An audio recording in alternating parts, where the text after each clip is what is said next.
देने लगे। अब बिना भोग लगाए वे कुछ भी ग्रहण नहीं करते थे। बरसों से उनकी यही दिनचर्या बन गई। पहले ठाकुर जी को भोग लगाना और फिर केवल प्रसाद ही ग्रहण करना।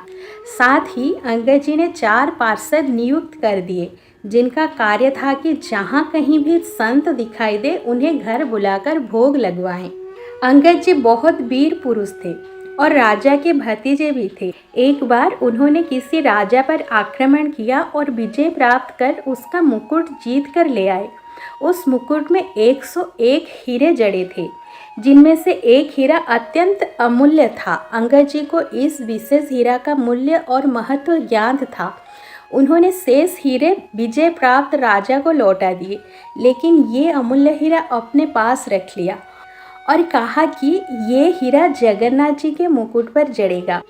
राजा के कुछ मंत्री और विषयी स्वभाव के दरबारियों ने राजा को उकसाया। उस हीरे की कीमत आपके पूरे खजाने से भी अधिक है, आपको इसे हर हाल में वापस लेना चाहिए।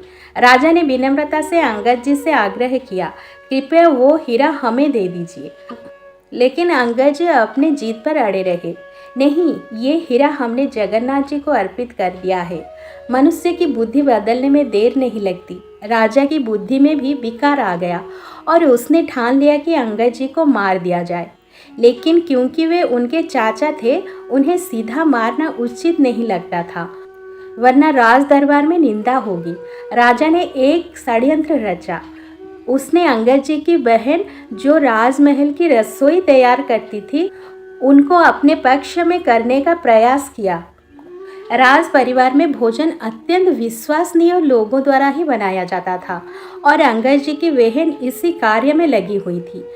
राजा ने उन्हें लालच देते हुए कहा, तुम जितना धन चाहोगी उतना दूंगा, बस तुम अंगद जी के भोजन में विष मिला दो।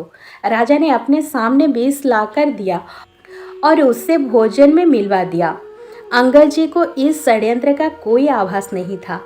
जैसा उनका नियम था, उन्होंने भोजन को पहले ठाकुर जी को अर्पित किया, भोग लगाया और फिर भोजन करने बैठे।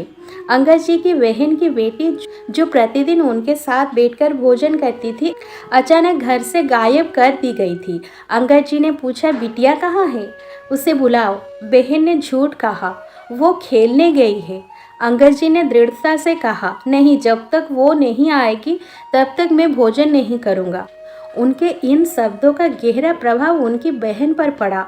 वो विचार करने लगी कि जो व्यक्ति मेरी पुत्री से इतना प्रेम करता है, क्या मैं उसे विष देकर मार सकती हूँ? अंततः उस